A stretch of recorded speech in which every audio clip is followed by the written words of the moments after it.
ದೊಡ್ಡಬಳ್ಳಾಪುರ ತಾಲೂಕಿನ ಬಚ್ಚಹಳ್ಳಿ ಗ್ರಾಮದ ಮೊರಾರ್ಜಿ ದೇಸಾಯಿ ವಸತಿ ಶಾಲೆಯ ವಿದ್ಯಾರ್ಥಿಗೆ ಸಹ ವಿದ್ಯಾರ್ಥಿಗಳಿಂದ ಕಳ್ಳಿ ಹಾಲು ಕುಡಿಸಿರುವ ಘಟನೆ ಸಂಭವಿಸಿದೆ.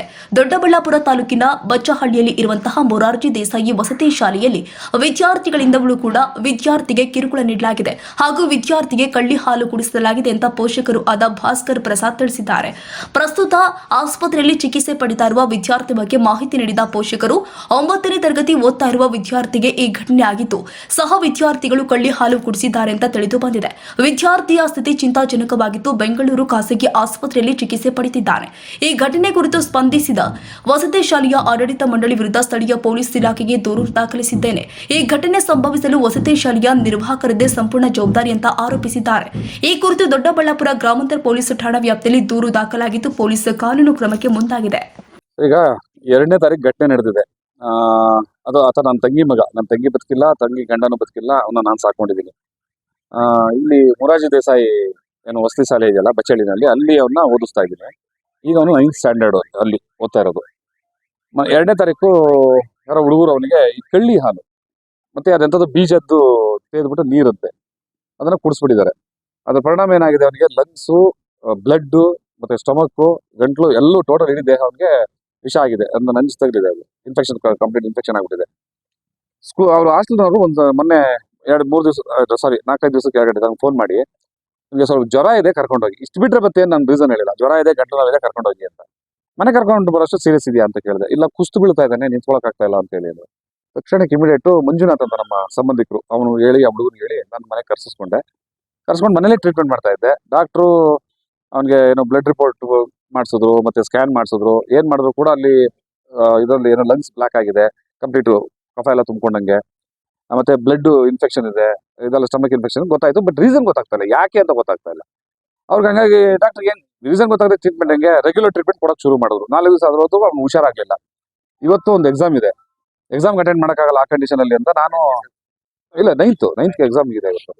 ಪ್ರಿನ್ಸಿಪಲ್ಗೆ ಒಂದು ಲೆಟರ್ ಕೊಟ್ಬಿಡಪ್ಪ, ಇದು ಎಕ್ಸಾಮ್ ಬರೋಕ್ಕಾಗಲ್ಲ, ಏನಾದ್ರು ಅದಕ್ಕೆ ಏನಾದ್ರು ರಿಯಾಯಿತಿ ಕೊಡ್ಬೋದಾ, ಯಾಕಂದ್ರೆ ಹುಷಾರಿಲ್ಲ ಅನ್ನೋ ಕಾರಣಕ್ಕೆ ಅಂತ ಕೇಳಕ್ ಕಳಿಸಿದ್ದೆ. ಪ್ರಿನ್ಸಿಪಲ್ ಇರಲಿಲ್ಲ ನೆನ್ನೆ ಭಾನುವಾರ. ಹಾಗಾಗಿ ಅಲ್ಲಿ ಹೋಗಿದಂತ ಮಂಜುನಾಥ್ಗೆ ಅಲ್ಲಿ ಕೆಲಸ ಮಾಡೋರು ಒಬ್ಬರಿಂದ ನನಗೆ ವಿಷಯ ಗೊತ್ತಾಗಿದೆ. ಏನು ಅಂತಂದ್ರೆ ಅವನಿಗೆ ಕಳ್ಳಿ ಹಾಲು ಕುಡಿಸಿದ್ರು, ಏನೋ ಹೋಟೆಲ್ ಎಲ್ಲ ವಿಷ ಆಗಿತ್ತು, ಸ್ಟಮಕ್ ವಾಶ್ ಮಾಡಿಸಿ, ವಾಮಿಟ್ ಮಾಡಿಸಿ ಒಂದ್ಸಲ ಟ್ರೀಟ್ಮೆಂಟ್ ಮಾಡಿದ್ದಾರೆ. ಅವ್ನು ಹುಷಾರಾಗದೆ ಇದ್ದಾಗ ಮನೆಗೆ ಕಳಿಸ್ಕೊಟ್ಟಿದ್ದಾರೆ. ನಿಜವಾದ ವಿಷಯ ಹೇಳಿಲ್ಲ ಪೇರೆಂಟ್ಸ್ಗೆ, ಸುಳ್ಳು ಹೇಳಿದ್ದಾರೆ ಅಂತ ಅವ್ರ ಕಡೆಯಿಂದ ನಮಗೆ ಗೊತ್ತಾಯ್ತು. ತಕ್ಷಣ ನಾನು ಮಗನ ವಿಚಾರಿಸಿದಾಗ ಅವನು ಹೇಳೋದಕ್ಕೆ ರೆಡಿ ಇಲ್ಲ, ಭಯ ಬೀಳ್ತಾ ಇದ್ದಾನೆ. ಏನು ಈಗಲೂ ಕೂಡ ಅವನು ಮಗುವುದು ಮನೆಯಲ್ಲಿ ಯಾರೇ ಒಂದ್ ಸಣ್ಣ ಅವನಿಗೆ ಹೊಡೆದ್ರು ಗದ್ರಿದ್ರು ಕೂಡ ಓಡ್ ಬಂದು ನನಗೆ ಹೇಳ್ಬಿಡ್ತಾನೆ.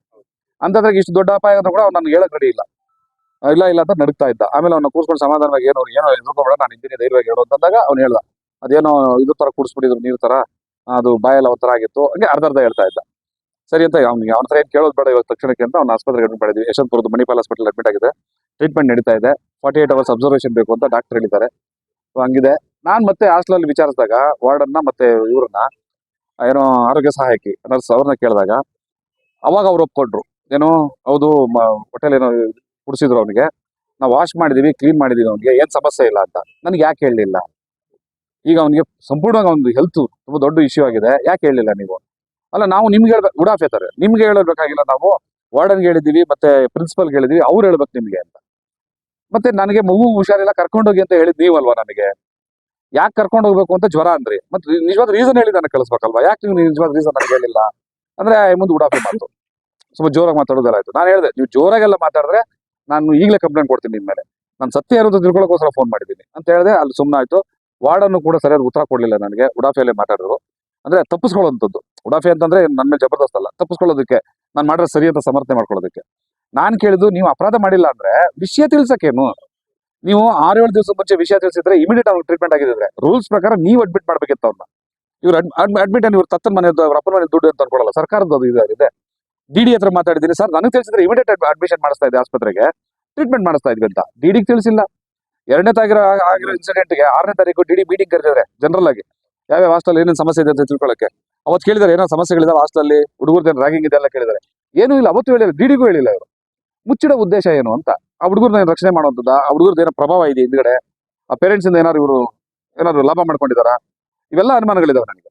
ಸೊ ಹಂಗಾಗಿ ಇಲ್ಲಿವರೆಗೂ ಅವ್ರು ವಿಷಯ ತಿಳಿಸಿಲ್ಲ ಅಂದ್ರೆ ಅದು ಇನ್ನೊಂದು 2-3 ದಿವಸ ಬಿಟ್ಟಿದ್ರೆ ವಿಷಯ ಜಾಸ್ತಿ ಆಗ್ತಿತ್ತಲ್ಲ ದೇಹದಲ್ಲಿ.